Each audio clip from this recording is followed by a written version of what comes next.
दोस्तों अब हम बात करते हैं क्राउन ईथर की। तो व्हाट इज क्राउन ईथर? सबसे पहले तो मैं ईथर के बारे में बात करूंगा, ठीक है भाई। ईथर क्या होता है? आर ओ आर डैश, ये ईथर है। फिर हम बात करते हैं भाई साइक्लिक ईथर क्या होता होगा। फिर साइक्लिक ईथर, इसका तो कोई फॉर्मूला नहीं है, तो बना के बताना पड़ेगा। हाँ, साइक्लिक ईथर में मैं ऐसा कर सकता हूं, इसे बोलते हैं इपॉक्सी। इपॉक्सी ईथर बोल सकता हूं, इपॉक्सी। ठीक है, समझ में आ रही मेरी बात? अब जरा देखना क्राउन ईथर का मतलब क्या होता है। साइक्लिक ईथर से ही क्राउन वर्ड निकल कर आया है, ठीक है। इपॉक्सी मतलब नॉर्मल कंडीशन, और ये हो गया कॉम्प्लेक्स। हमें क्राउन ईथर के बारे में इंफॉर्मेशन कलेक्ट करनी है, ठीक है। मान लीजिए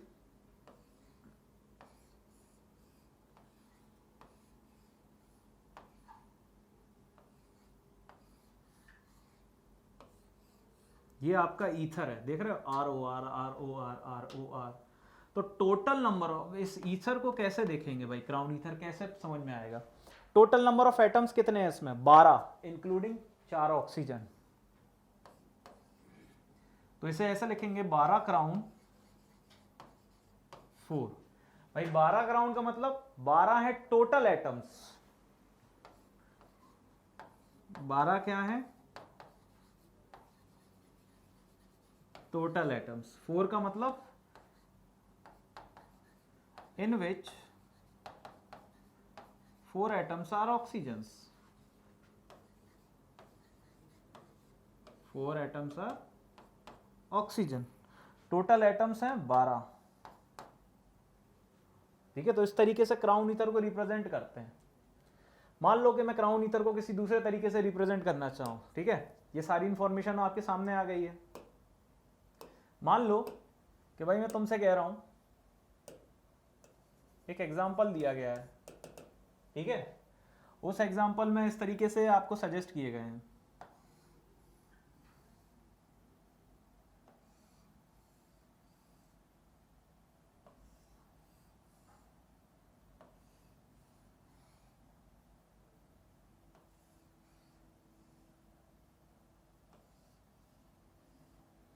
एक ऑक्सीजन, एक ऑक्सीजन, एक ऑक्सीजन, ऑक्सीजन, ऑक्सीजन, ऑक्सीजन, ठीक है।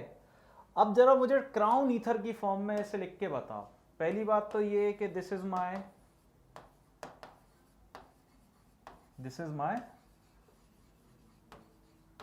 Crown ether. इसका फॉर्मूला क्या है? Formula unit. भाई टोटल एटम देखो कितने हैं, टोटल एटम, ठीक है। काउंट करो, 1 2 3 4 5 6 7 8 9 10 11 12 13 14 15 16 17 18। भाई 18 सी। ऑक्सीजन कितने हैं इसमें से? 1 2 3 4 5 6, 18 C 6। This is the formula unit of my crown ether. इस तरीके से लिखेंगे क्राउन ईथर। बच्चों हम स्टार्ट करने वाले हैं डिराइव्ड नेम्स, ठीक है। भाई डिराइव्ड नेम में सबसे पहले मैं आपको 2 कैटेगरीज के बारे में बताऊंगा। मतलब उसको हम डिवाइड करेंगे, एक जगह कैटेगरी लिखेंगे तो एक जगह उसका उस कैटेगरी के करस्पॉन्डिंग आने वाला डिराइव्ड नेम होगा, ठीक है। तो सबसे पहले हम लोग बात करते हैं डिराइव्ड नेम की। तो यहाँ पे मैं आपको बताऊंगा, सबसे पहले हम बात कर लेते हैं कैटेगरी के बारे में, और उस कैटेगरी के करस्पॉन्डिंग उस पर्टिकुलर सिस्टम के डिराइव्ड नेम के बारे में हम बात करेंगे।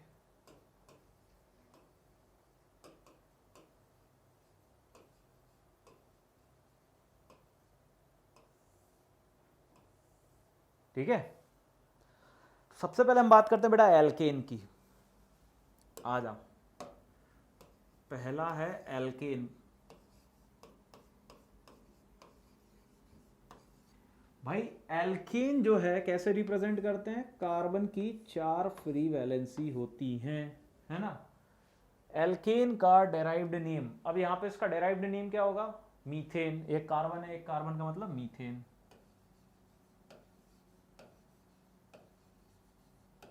ये याद रखना, ठीक है। सिमिलरली अब हम आगे बढ़ते हैं, एल्केन के बारे में बात कर ली, एल्कीन के बारे में बात करेंगे, एल्काइन के बारे में बात करेंगे, ठीक है। अब दूसरे नंबर पर आता है आपका एल्कीन। भाई एल्कीन का मिनिमम रिप्रेजेंटेशन कितने कार्बन का है, भाई एल्कीन मेरे ख्याल से कार्बन डबल बॉन्ड कार्बन, ये रही फ्री वैलेंसी, है ना, यही है ना एल्कीन आपका। भाई इस एल्कीन को देखो, इसमें अब कितने कार्बन है, सोचो जरा, इसका डेराइव्ड नेम कैसे लिखेंगे, इसका डेराइव्ड नेम कैसे लिखेंगे भाई, सॉरी, एल्केन का तो आपने लिख दिया, ठीक है, एल्केन का तो आपने लिख दिया, इसका कैसे लिखेंगे, 2 कार्बन है, 2 कार्बन के लिए ईथ, डबल बॉन्ड है इथाइलिन हो जाएगा, फ्री वैलेंसी है YL और लगाओगे, ठीक है, इथाइलिन। एल्कीन का डेराइव्ड नेम है इथाइलिन। ऐसे ही एल्काइन का भी लिखेंगे हम, ठीक है, ऐसे ही एल्काइन का लिखेंगे,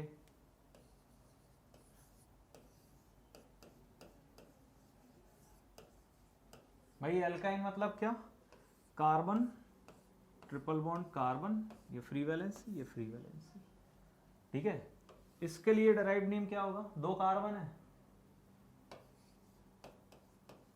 एसिड, फ्री वैलेंसी है YL, और ट्रिपल बॉन्ड है तो क्या लगाओगे, एसिटिलीन, ठीक है। एल्काइन का डेराइव्ड नेम है एसिटिलीन। अब एल्काइन के बाद हम और किसके बारे में बात करेंगे, जरा सोचो, एल्काइन के बाद एल्केन हो गया, एल्कीन हो गया, एल्काइन हो गया, एल्कोहल बचा है, एसिड आएगा, इसके बाद एल्डिहाइड आएगा, उसके बाद कीटोन आएगा, ठीक है। तो एक एक करके हम सबको लिस्ट आउट कर लेते हैं अब, ठीक है। अब 4th नंबर पे आएगा बेटा आपका क्या, सबसे पहले एल्कोहल, ठीक है। 5th नंबर पे हम बात करेंगे किसके बारे में भाई, एसिड के बारे में। 6th नंबर पे हम बात कर लेंगे एल्डिहाइड के बारे में, ठीक है। 7th नंबर पर हम बात कर लेंगे कीटोन के बारे में। बच्चों एल्कोहल कैसे रिप्रेजेंट करोगे, ये कार्बन है, 3 फ्री वैलेंसी, ये जुड़ा है OH से, ये रिप्रेजेंट कर दिया मैंने, ठीक है। भाई एसिड को कैसे रिप्रेजेंट करोगे, ये कार्बन है, जुड़ा है COOH से,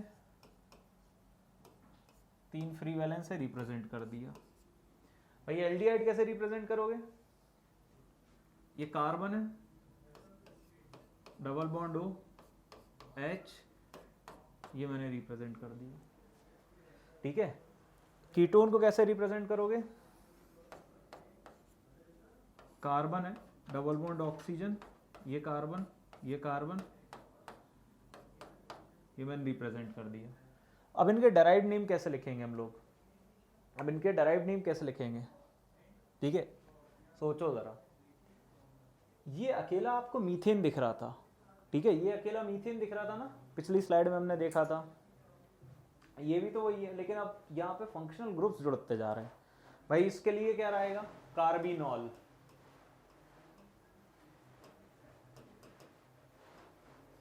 ये डेराइव्ड नेम है हमारे अल्कोहल का। एसिड के लिए क्या लिखेंगे हम, एसिटिक एसिड, ठीक है।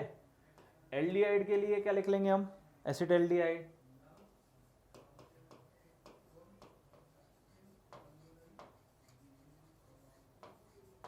ठीक है। और कीटोन के लिए क्या लिखेंगे हम, एसीटोन,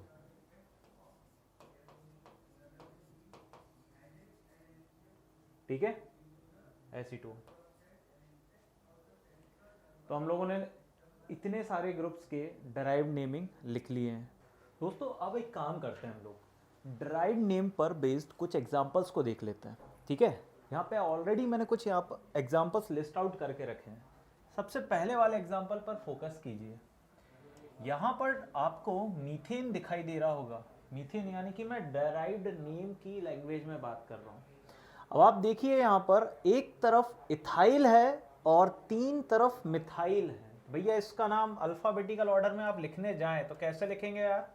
इथाइल, ठीक है,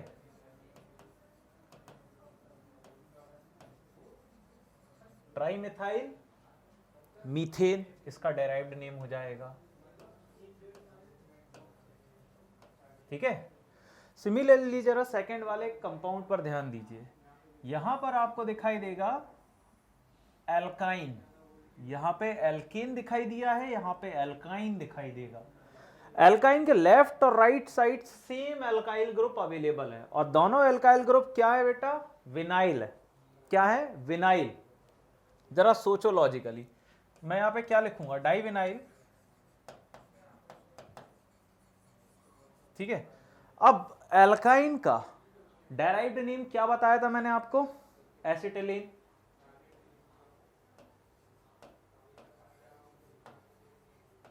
ठीक है, एसिटिलीन हो गया। चलिए थर्ड एग्जांपल पे चलते हैं। थर्ड एग्जांपल में आपको दिखाई दे रहा होगा कि ये आपका एल्कोहल ठीक है, एल्कोहल, 3 मिथाइल ग्रुप लगे हुए हैं। एल्कोहल का डेराइव्ड नेम मैंने क्या बताया था आपको? कार्बिनॉल। तो आप इसे क्या लिखेंगे? ट्राइमिथाइल कार्बिनॉल,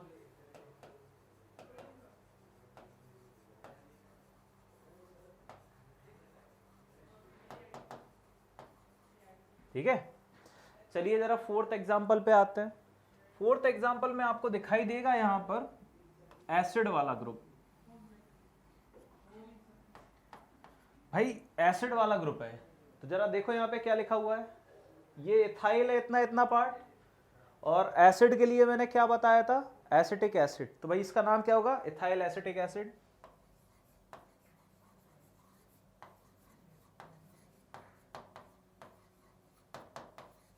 ठीक है। और लास्ट वाले एग्जांपल में आपको दिखाई दे रहा है कि मैं किसकी बात कर रहा हूं? कौन सा फंक्शनल ग्रुप यहां पर दिखाई दे रहा है आपको? यहां देखिए जरा, ये एल्डिहाइड ग्रुप आपको दिखाई दे रहा है, एल्डिहाइड, ठीक है। अब इस एल्डिहाइड में आप देखो जरा, क्या ये क्या है? कार्बन है, नीचे एक ग्रुप है और लेफ्ट हैंड एक ग्रुप है। डाइमिथाइल आपको दिखाई दे रहा है, डाइमिथाइल एसिटाल्डिहाइड है ये,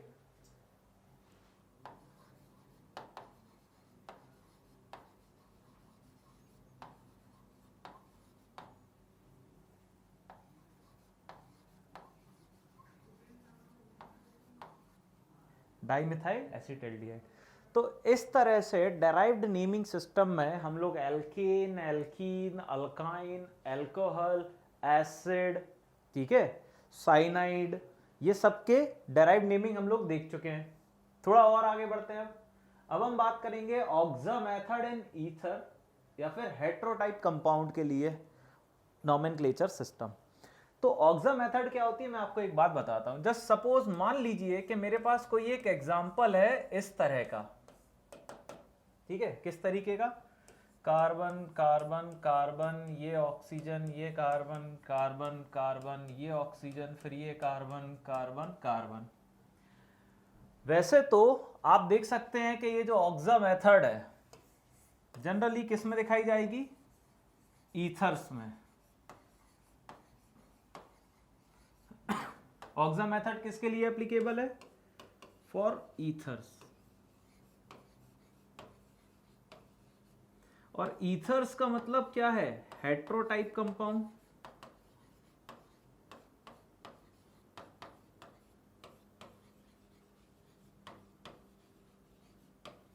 ईथर्स मतलब क्या है? हेट्रोटाइप कंपाउंड यार, ठीक है।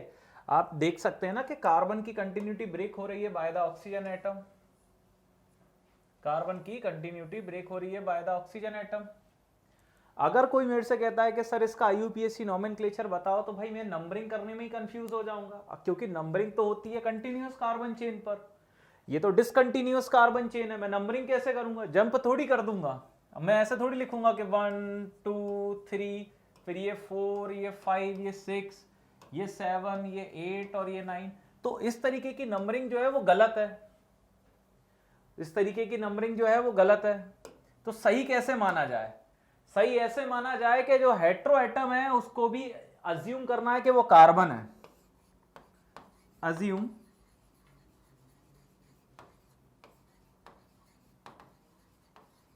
हेट्रो एटम या फिर ऑक्सीजन टू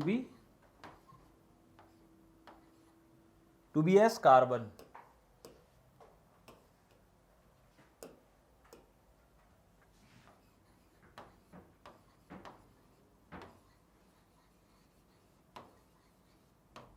ठीक है, उसे भी कार्बन के जैसे ही अज्यूम करना है। और अगर आपने हेट्रो एटम यानी कि ऑक्सीजन को कार्बन की तरह ही अज्यूम किया तो आप नंबरिंग फिर कैसे करेंगे? 1 2 3 4 5 6 7 8 9 10 11। तो इस तरह से जब आप नंबरिंग करते हैं, इस मेथड को ही कहते हैं ऑक्सा मेथड। ठीक है, यही मेथड आगे चल के ऑक्सा मेथड कहलाती है। यही मेथड आगे चल के ऑक्सा मेथड कहलाती है। समझ में आ रही मेरी बात? इस तरीके से हम लोग यहाँ पे ऑक्सा मेथड को देखते हैं। इसका एक एग्जांपल भी है, वो भी मैं आपको बताता हूँ यहाँ पे। ठीक है, अब जस्ट सपोज एक एग्जांपल है, ले लो किस टाइप का कोई कंपाउंड लिया जाए।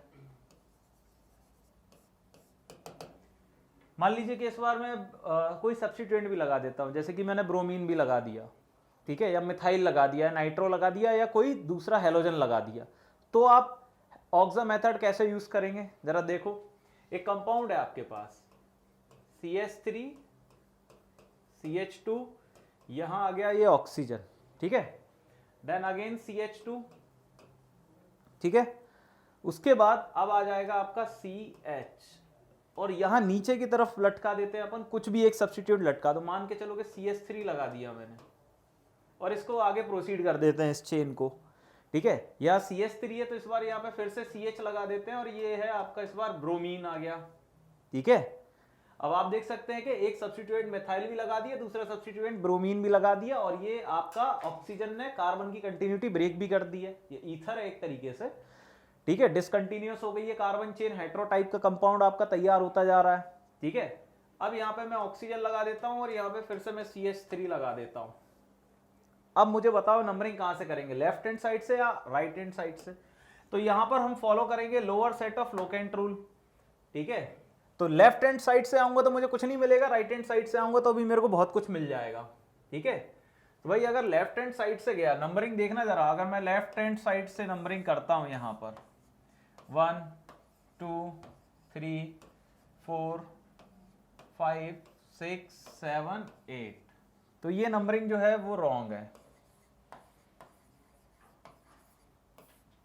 ठीक है, लेकिन अगर मैं राइट हैंड साइड से नंबरिंग करूं, ठीक है, 1 2 3 4 5 6 7 8, तो हमने राइट हैंड साइड से नंबरिंग की है, lower set of locant rule, तो ये राइट है।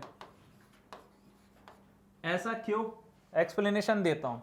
जब हम लोगों ने लेफ्ट हैंड साइड से नंबरिंग की थी, तब हमने देखा कि 6th नंबर की पोजीशन पर मुझे क्या मिला था? ऑक्सीजन।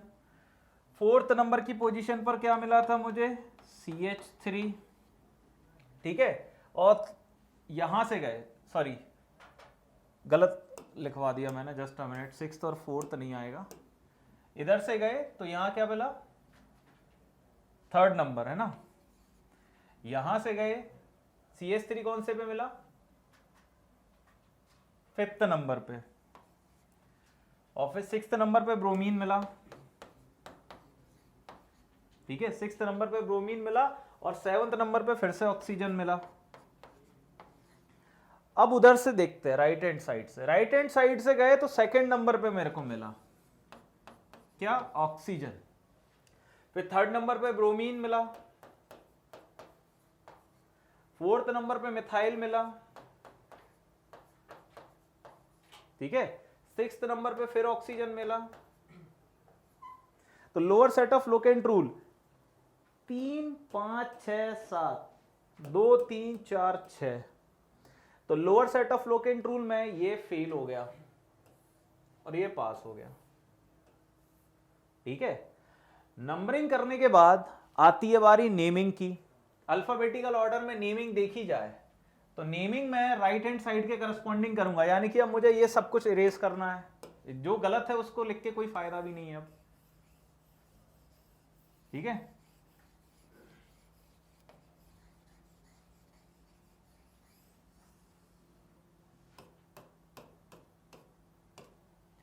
अब जो सही नेमिंग है उसके अकॉर्डिंग, सही नंबरिंग है उसके अकॉर्डिंग नेमिंग लिखते हैं अल्फाबेटिकल ऑर्डर में। सबसे पहले आएगा 3 पे ब्रोमो,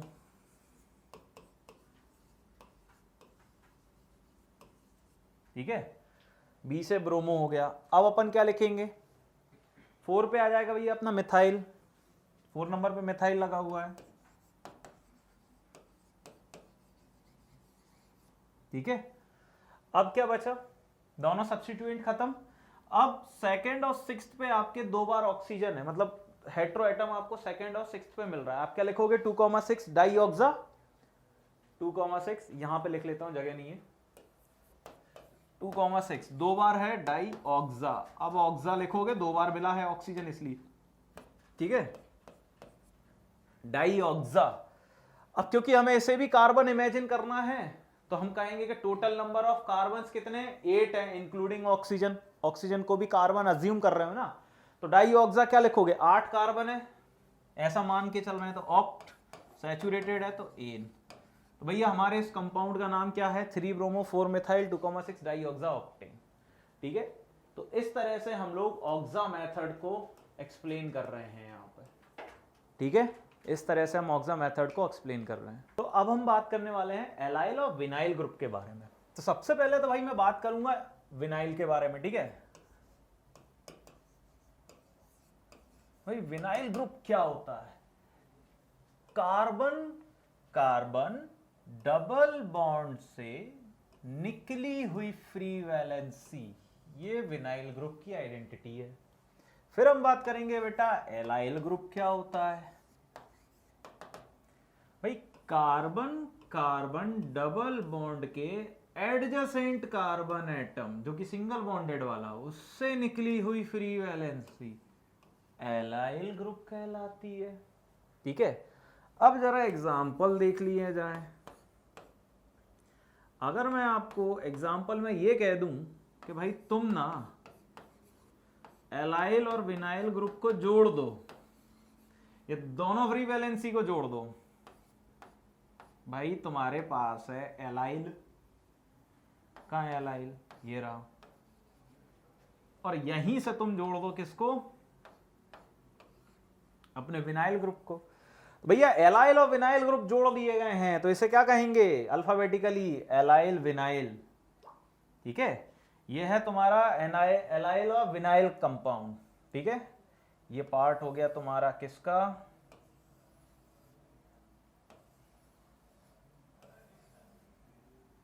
सोचो जरा, एलाइल ये है तुम्हारा, विनाइल ये है तुम्हारा। ठीक है, एलाइल विनाइल हो गया। अब थोड़ा और लॉजिकली देखें, बीच में मैं किसी को डाल देता हूं, एक काम करता हूं, मैं एक आधा और एग्जांपल लेता हूं इसका। ये तो देख लिया एलाइल विनाइल का केस, चलो हटाओ इसको एलाइल विनाइल को। बीच में अगर मैं कीटोन वीटोन डाल दूं तो कैसा लगेगा, हाँ सोचो जरा।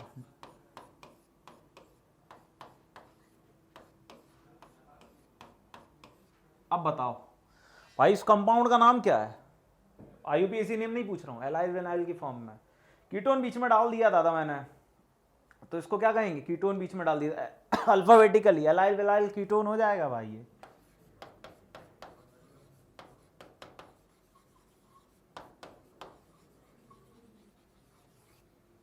Allyl vinyl ketone. ठीक है, तो ये इतना ही था, ये इतना ही था। थोड़ा और आगे बढ़ रहा हूं मैं, अमाइल ग्रुप के बारे में बात करते हैं। बेटा अमाइल ग्रुप क्या है, 5 मेंबर्ड कार्बन कंटेनिंग एक सब्स्टिट्यूएंट है जिसकी अलग अलग वैरायटीज जो है मैं रिप्रेजेंट करूंगा, जिसकी अलग अलग वैरायटीज जो है मैं रिप्रेजेंट करूंगा। ठीक है, तो जरा सोचो, पहले तो मैं अमाइल के बारे में बता देता हूं भैया। ये जो अमाइल है ना,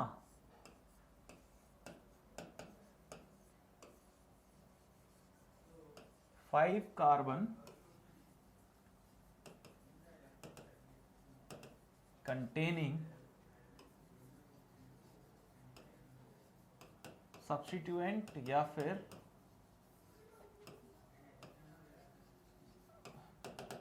एल्काइल ग्रुप, ठीक है। अब इसकी वैरायटीज देखो भैया, 5 कार्बन चाहिए मेरे को। अब फ्री वैलेंसीज देखना कहां कहां किस किस कार्बन से निकलेगी फ्री वैलेंस, ठीक है। पहली 1 2 3, कितने कार्बन हो गए बेटा? 4 हो गए। अब देखो जरा, तो 5वां कार्बन कहां लगेगा और फ्री वैलेंसी कहां लगेगी? ये लगा है 5वां कार्बन और ये रही फ्री वैलेंसी, ठीक है। अब इस कार्बन को देखो कितने डिग्री का है, 1 डिग्री का। अगर यहां कुछ दूसरा कार्बन जुड़ा होता तो ये 2 डिग्री का बन जाएगा। अभी हाल फिलहाल ये 1 डिग्री का। बेटा ये 1 डिग्री का है, इसको कहूंगा मैं एक्टिव एमाइल। क्या है ये?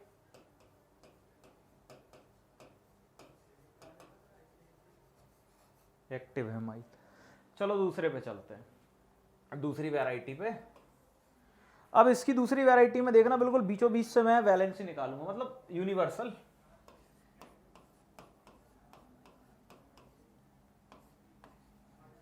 ये कार्बन अभी हाल फिलहाल 1 डिग्री का है, ये कार्बन हाल फिलहाल 2 डिग्री का है। लेफ्ट और राइट साइड जुड़ा है ना, तो 2 डिग्री का है ये। 2 डिग्री का इसको क्या बोलूंगा? Secondary amyl.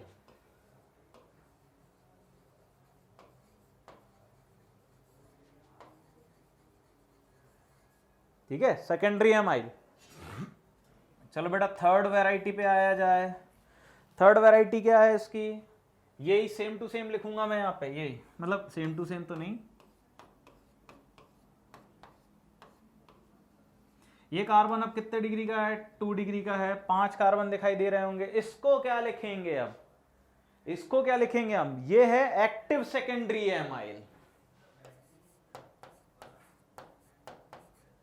Active secondary amyl, ये है आपका एक्टिव सेकेंडरी एमाइल, ठीक है। अब जरा इसकी फोर्थ वैरायटी पे चलते हैं। दादा इसकी फोर्थ वैरायटी क्या है? 1 2 3 4, 5 कार्बन चाहिए ना, तो हटाइए इसको। लॉजिकली सोचो मैं करने क्या जा रहा था। एक कार्बन तो मैं साला यही लगा देता हूं, एक कार्बन में यही लगा देता हूं, इस कार्बन से कर देता हूं फ्री वैलेंसी। क्या तुमको आइसो ग्रुप दिखाई दे रहा है? ये तुम्हारा आइसो ग्रुप ही तो है बेटा, आइसो ही है ना ये।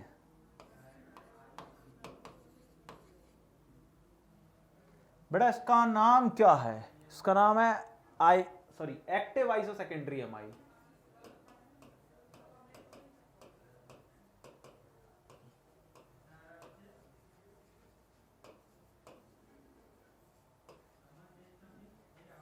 लो, active iso secondary amyl.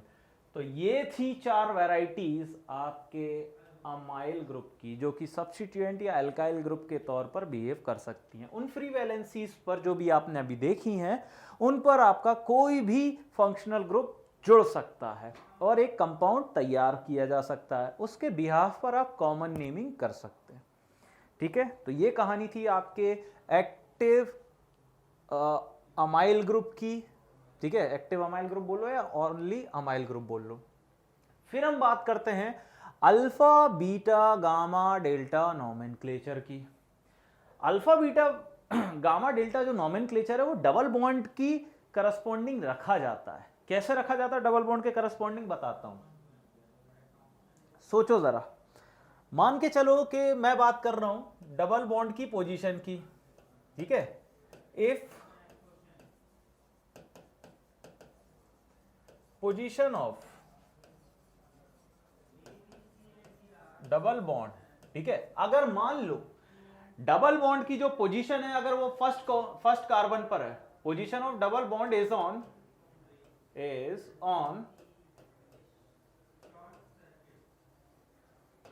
First carbon, अगर वो फर्स्ट कार्बन पर है डबल बॉन्ड आपका, अब आप क्या करेंगे उसको, फर्स्ट कार्बन मान लीजिए या फिर लास्ट कार्बन, क्योंकि भाई टर्मिनल दो ही होते हैं किसी भी कंपाउंड में, जो फर्स्ट कार्बन होगा वही एक तरीके से आपका लास्ट कार्बन भी होगा, और जो लास्ट कार्बन है वही एक तरीके से आपका फर्स्ट कार्बन भी है। तो फर्स्ट कार्बन बोल लो या फिर लास्ट कार्बन बोल लो, ठीक है, लास्ट कार्बन।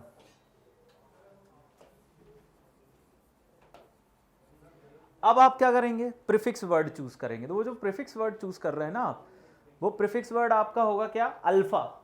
भाई फर्स्ट और लास्ट कार्बन अल्फा, सेकंड और second last carbon beta, third और थर्ड लास्ट कार्बन आपका गामा, एंड सो ऑन, ये चलता चला जाएगा। अब हम बात करते हैं आगे की कहानी की। तो भैया मैं क्या कह रहा हूं, देन प्रीफिक्स क्या रखेंगे आप,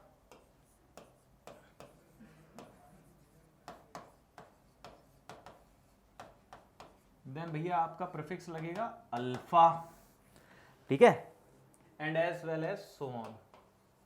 अपन क्या करेंगे, सीधे कहानी लिख देते हैं, एज वेल एज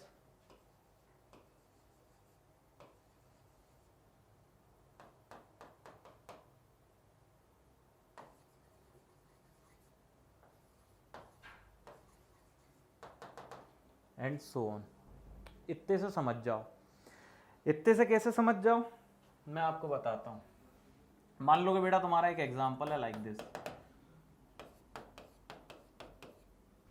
लो अभी इसको क्या बोलोगे, अल्फा लग गया इसके नाम में, इस कंपाउंड के नाम में अल्फा लग गया है, फर्स्ट कार्बन पे मिल गया डबल बॉन्ड, या फिर लास्ट बोल लो, ठीक है, क्या बोलोगे इसको, अल्फा ब्यूटाइलिन, 4 कार्बन है ना, ब्यूट हो जाएगा,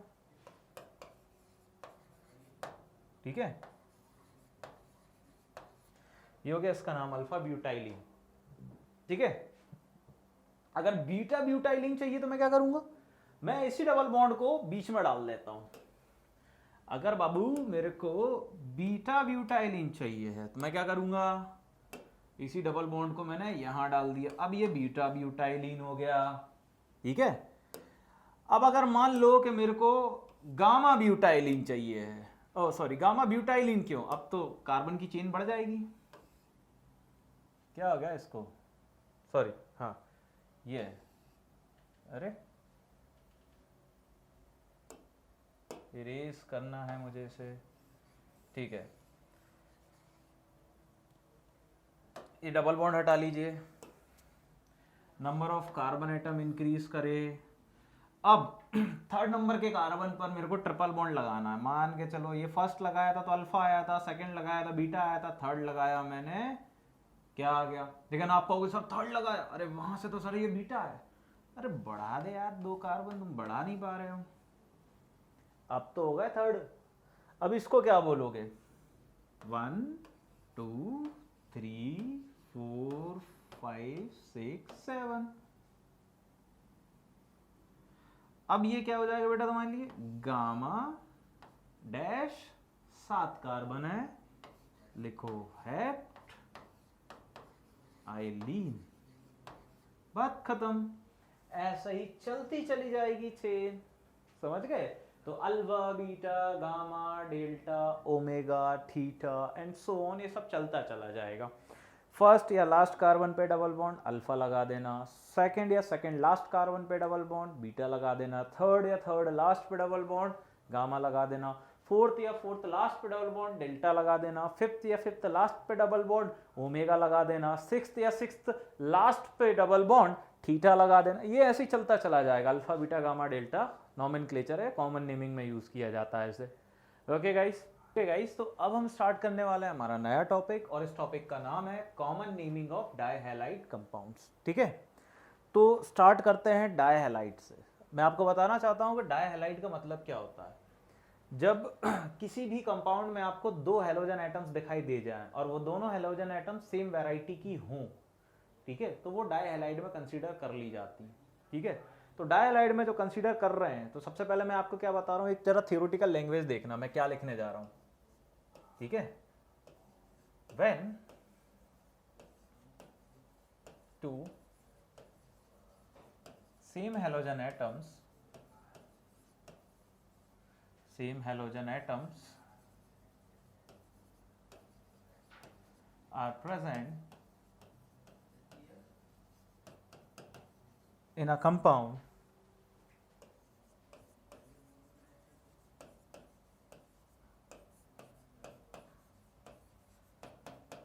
that is the condition of dihalides, ठीक है, ये कंडीशन होती है डायहलाइड की।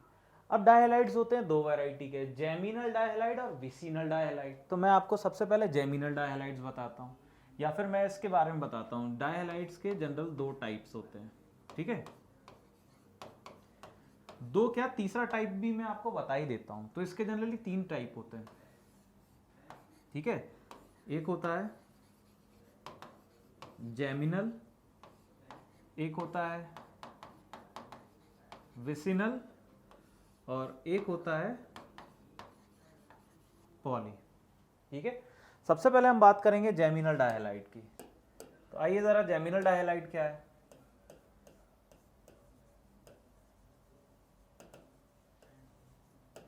ठीक है, जेमिनल में क्या होता है, when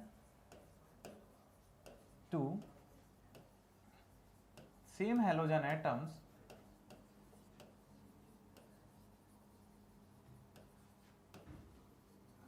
are present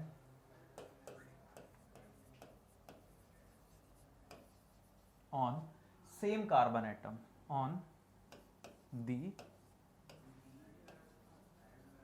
same carbon atom। ये वो कंडीशन होती है जब आपके एक ही कार्बन एटम पर दो सेम वैरायटी के हेलोजन एटम्स अवेलेबल हों, तो जब आप उसे जेमिनल डायहलाइड में कंसीडर करेंगे, ठीक है। जैसे कि एक एग्जाम्पल है, ठीक है, ये एक कार्बन, ये एक कार्बन, इसी एक कार्बन पर दो सेम वैरायटी के हेलोजन एटम्स अवेलेबल हैं। तो ये कंडीशन है आपके जेमिनल डायहलाइड की, ठीक है। एक ही कार्बन पर दो सेम टाइप के हेलोजन एटम्स जुड़े हुए हैं, ठीक है। तो ये कंडीशन है आपके जेमिनल डायहलाइड की। तो उस सिचुएशन में आप कॉमन नेमिंग कैसे लिखेंगे,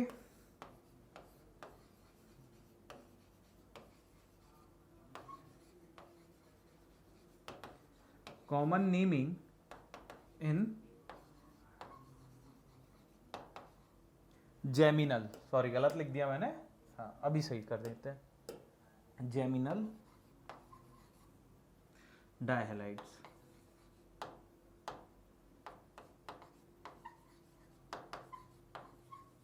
ठीक है।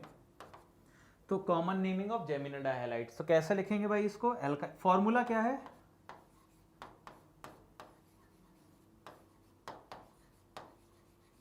एल्काइलिडीन हैलाइड,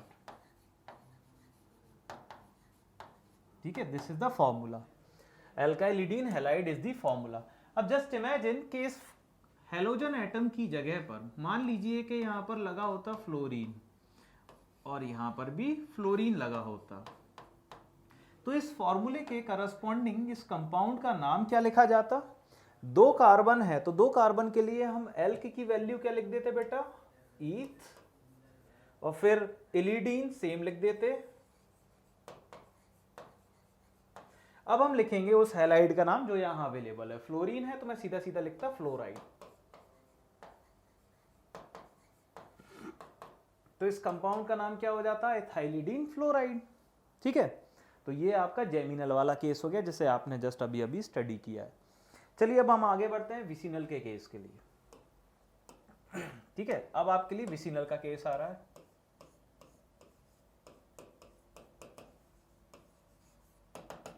विसिनल के केस में क्या होता है बेटा, when two same halogen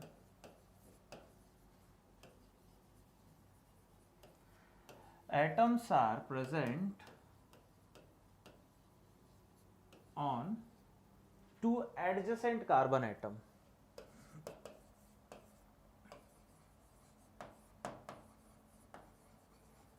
two adjacent carbon atom. तो दोस्तों जब दो एडजेसेंट कार्बन एटम पर दो सेम हेलोजन एटम्स अवेलेबल हों, वो सिचुएशन होती है आपके विसिनल डायहैलाइड की, ठीक है। उसके लिए एग्जाम्पल मैं आपको बता सकता हूँ। मान लीजिए कि यहाँ पर 3 कार्बन की चेन है, यहाँ पर भी आयोडीन अवेलेबल है, यहाँ पर भी आयोडीन अवेलेबल है, ठीक है। ये सिचुएशन हो गई आपके विसिनल डाइहैलाइड की, क्योंकि 2 एडजेसेंट एटम पर आपका हेलोजन एटम अवेलेबल है, दोनों हेलोजन एटम सेम है, वो है आयोडीन। तो यहाँ पर कॉमन नेमिंग कैसे लिखते हैं?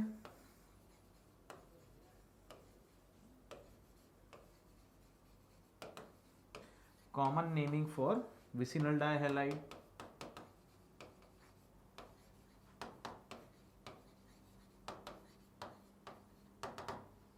कैसे लिखेंगे बेटा? फॉर्मूला जो है that is what, alkylene halide, alkylene halide is the formula. तो इस एल्काइलिन हैलाइड के बेसिस पर इसका नाम क्या हो जाएगा? एल्क की वैल्यू कैसे डिसाइड करेंगे? 3 कार्बन के बेसिस पर। तो ये क्या हो जाएगा बेटा आपका? प्रोप, ये हो जाएगा आपका प्रोप। फिर मैं सेम टू सेम लिख दूंगा सारा का सारा एल्काइलिन, यानी कि इलीन तो मैंने लिख दिया, हैलाइड की जगह पर देख रहा हूं मैं आयोडीन है तो मैं लिखूंगा आयोडाइन। तो इस कंपाउंड का नाम हो गया प्रोपाइलिन आयोडाइड, ठीक है। तो इस तरह से आपने विसिनल डाइहैलाइड भी कवर कर लिया है, ठीक है। अब मैं आगे बढ़ूंगा थर्ड वैरायटी पर, दैट इज पॉलीहैलाइड, ठीक है। तो पॉलीहैलाइड पे मैं आगे बढ़ रहा हूं, यहां पे देखिएगा पॉली का case.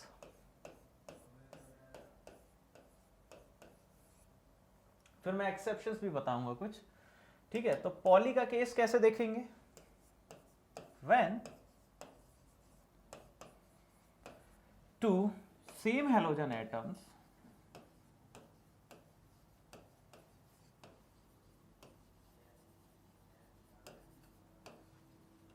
are present on 2 ends of carbon atom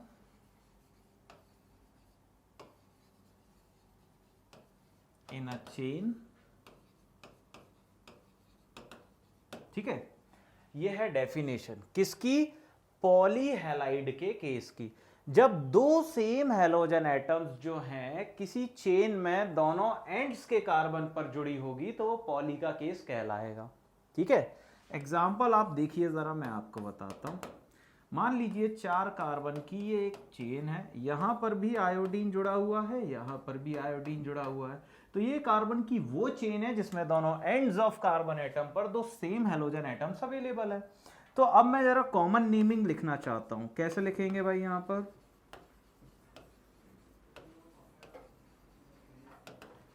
common naming in case of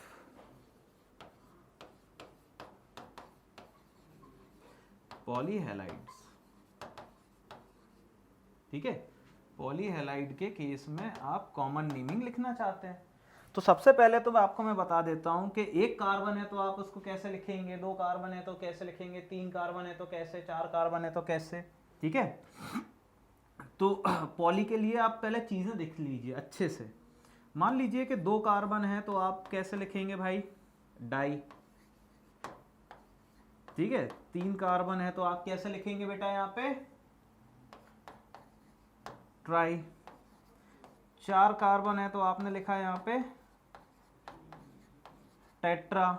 मान लीजिए कि अगर 1 कार्बन होता तो आप लिखते यहां पे मैथ, ठीक है। 5 कार्बन होते तो आप यहां पे लिखते पेंटा, इस तरीके से आप लिखते, और आपका जो फॉर्मूला है वो फॉर्मूला कुछ इस तरीके का होता।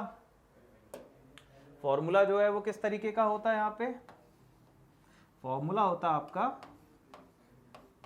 पॉली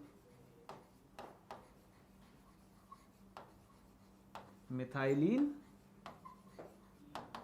हैलाइड, ये फॉर्मूला होता। अब पॉली की जगह पर क्या आ जाता? पॉली की जगह पर जितने भी कार्बन हैं उतने आप कार्बन लिख सकते थे, ठीक है। जैसे कि यहां पर आप देख सकते हैं टोटल कितने कार्बन दिखाई दे रहे हैं आपको? 4 कार्बन दिखाई दे रहे हैं। तो पॉली में 4 कार्बन की जगह पर हमें क्या लिखना है? टेट्रा। मैंने लिखा है यहां पर टेट्रा, बाकी पूरा का नाम सेम लिखूंगा, टेट्रा मिथाइलिन, अब मैं वो हैलाइड लिखूंगा जो यहां पर अवेलेबल है, दैट इज आयोडीन। ठीक है, तो हमारा इस कंपाउंड का नाम क्या हो गया, टेट्रा मिथाइलिन आयोडीन। ठीक है, तो यहां पर ये तीनों वैरायटीज मैंने बता दी हैं। अब आता है आपका एक्सेप्शनल केस। ठीक है,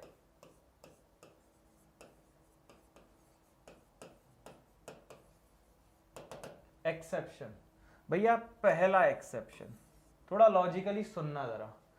अगर मान लो कि कंपाउंड में एक ही कार्बन एटम है या दो कार्बन एटम है, चलो दो कार्बन एटम है, अब यही दोनों कार्बन एटम पर दो सेम हेलोजन्स जुड़े हुए हैं या फिर कुछ भी हेलोजन जुड़ा हुआ है, मुझे कोई फर्क नहीं पड़ता, लेकिन अब इस एक्सेप्शन में मुझे कॉमन सेंस से क्या दिखाई दे रहा है, ये दोनों कार्बन एडजेसेंट भी हैं, ये दोनों कार्बन टू एंड्स भी हैं इन अ चेन।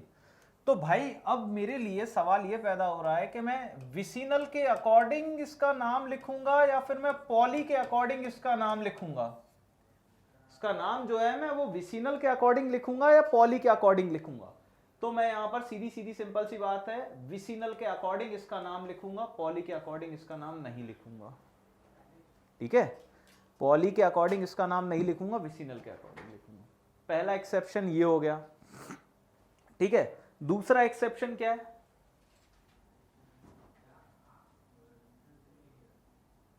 दूसरा एक्सेप्शन, मान लो कि एक कार्बन एटम है, उसी से दोनों हेलोजन्स जुड़ी हुई हैं। अब क्या करोगे, अब कंफ्यूजन ये है कि क्या इसका नाम मिथाइलिन या फिर मिथाइलिडीन हैलाइड लिखूं मैं, या फिर मैं इसका नाम मिथाइलिन हैलाइड लिखूं। मतलब एक जगह मिथाइलिडीन लिखूं या एक जगह मिथाइलिन लिखूं। तो अब मुझे इस सिस्टम में क्या नाम लिखना चाहिए वो मैं बात कर रहा हूं। तो भाई मैं मिथाइलिडीन नहीं लिखूंगा, मैं इस कंपाउंड को मिथाइलिन हैलाइड कहूंगा। ठीक है, तो ये दो एक्सेप्शनल बिहेवियर आपको याद रखने हैं इस कंपाउंड के अंदर। ठीक है, अब हम बात करने वाले हैं यहां पर common naming of dihydroxy compound. ठीक है, डायहाइड्रोक्सी मतलब जब आप किसी कंपाउंड में एक ही कार्बन एटम पर, एक ही कार्बन एटम या जस्ट दो एडजेसेंट कार्बन एटम पर दो OH ग्रुप को देखेंगे तो वो आपके डाइहाइड्रोक्सी कंपाउंड में ही कंसीडर किया जाएगा। तो जरा इसका थ्योरेटिकल स्टेटमेंट देखो कैसा है। व्हेन टू OH ग्रुप्स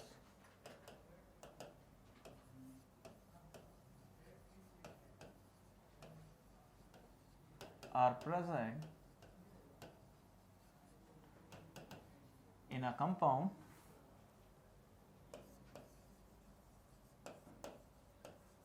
ठीक है, that is the condition of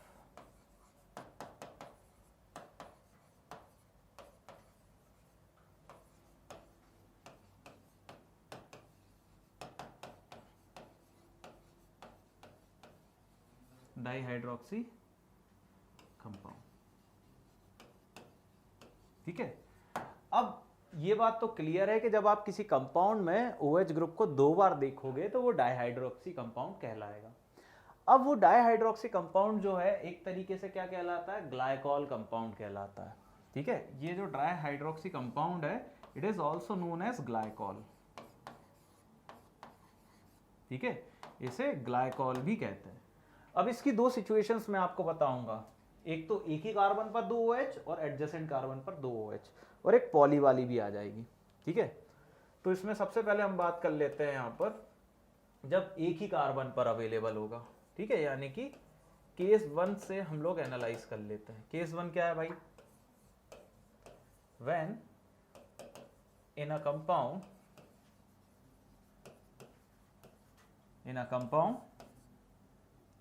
one carbon having, या फिर ऐसे लिख सकते हैं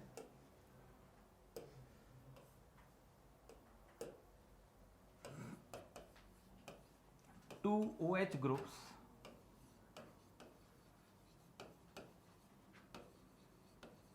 are present on the same carbon atom.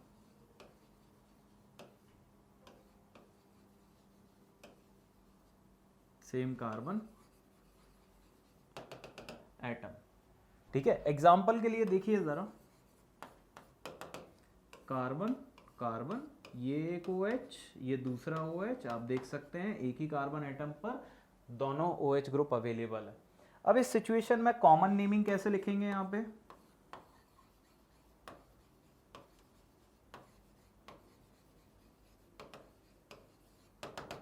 ठीक है, इस सिचुएशन में कॉमन नेमिंग क्या लिखेंगे? फॉर्मूला क्या रहेगा आपका? फॉर्मूला यहाँ पे रहेगा आपका एल्काइलिडीन ग्लाइकॉल, ठीक है, या फिर ऐसा समझ लीजिए एल्काइलिन ग्लाइकॉल मैं कह रहा हूं यहाँ पे।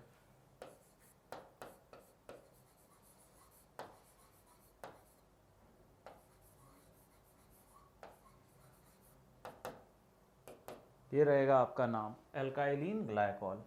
अब जरा देखें कि इस कंपाउंड में एल की वैल्यू कितनी है। 2 कार्बन है, ईथ है यहाँ पे। इस कंपाउंड का नाम मैं क्या लिख दूंगा?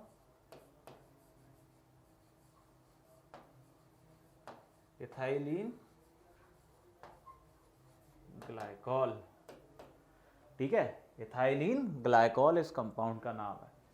अब मान लीजिए कि मैं केस 2 की बात कर रहा हूं। भैया केस 2 क्या है भाई अपना? ठीक है, सुनना जरा, केस 2 व्हेन, ठीक है, व्हेन 2 एडजेसेंट कार्बन एटम, या फिर एक मिनट, थोड़ा सा गलत हो गया मेरे से, प्रीवियसली चलता हूं मैं जरा। एल्काइलिन नहीं, एल्काइलिडीन आएगा, सॉरी, यहाँ पे एल्काइलिडीन आएगा। इसको भी करते हैं, सही करते हैं अपन।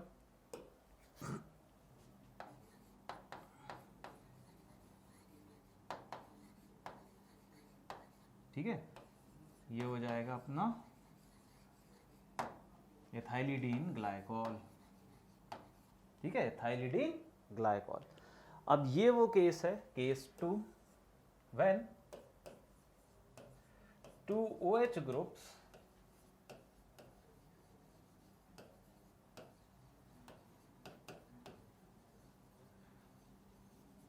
are present on 2 adjacent carbon atom, ठीक है, तो उसे हम कैसे दिखाएंगे? अब हमारा यहाँ पे कॉमन नेमिंग का कंडीशन कैसा रहेगा, जरा एक एग्जांपल देख लेते हैं। मान लीजिए कि ये 3 कार्बन है, ये एक OH लगा हुआ है, ये दूसरा OH लगा हुआ है। अब मुझे कॉमन नेमिंग देखनी है इसकी।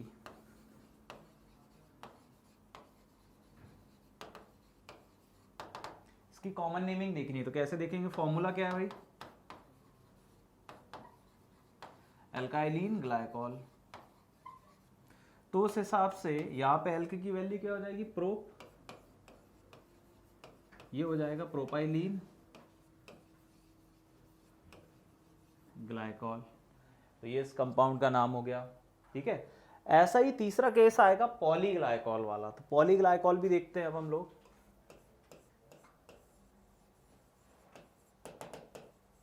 ठीक है, पॉलीग्लाइकॉल के लिए क्या? व्हेन 2 OH ग्रुप्स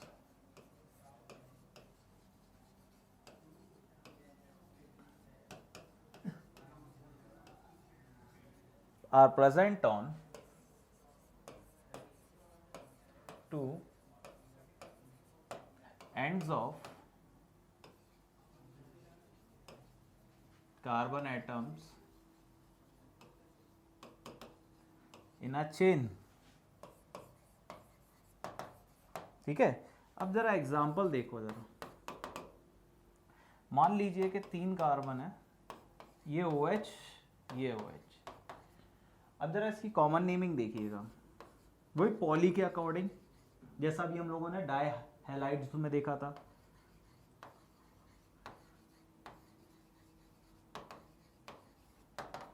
ठीक है, तो क्या रहेगा यहाँ पे फॉर्मूला? Poly methylene glycol. तो उस हिसाब से इस कंपाउंड का नाम क्या हो जाएगा, 3 कार्बन है तो पॉली की जगह क्या आ जाएगा, ट्राई, ठीक है, try methylene, try methylene glycol, ठीक है। इस तरीके से इस कंपाउंड का नाम हो जाएगा। फिर इसमें भी एक्सेप्शनल केस आ जाएंगे।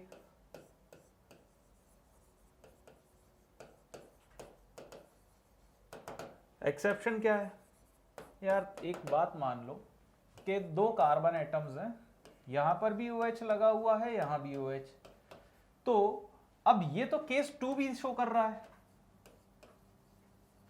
ये तो केस 2 के जैसा भी बिहेव कर रहा है और ये केस 3 के जैसा भी बिहेव कर रहा है। केस 3 मतलब पॉली वाला, ये 2 एडजेसेंट वाला शो कर रहा है, ये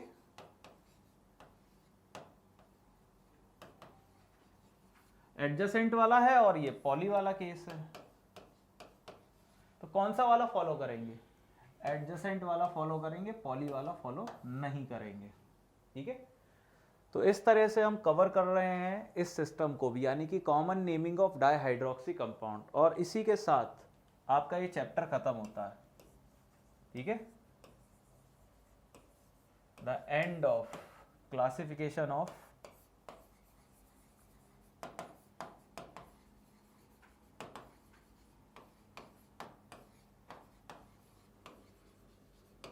ऑर्गेनिक कंपाउंड्स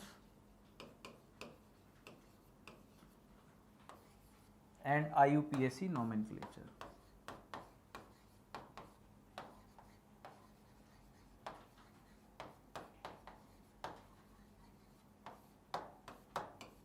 ठीक है, आपका ये चैप्टर पूरी तरीके से फिनिश होता है फुल डिटेल में, ठीक है। JEE mains, advance NEET, medical और इंजीनियरिंग एंट्रेंस एग्जामिनेशन पर्पस से इस चैप्टर में जितना डेटा आपको पढ़ाया जाना चाहिए वो सारा का सारा डेटा फुल डिटेल में कवर किया जा चुका है, ठीक है। अब आपको नोट्स बनाने हैं और मेरे लेक्चर्स को फॉलो करना है और क्वेश्चंस प्रैक्टिस करनी है। Okay, thank you so much.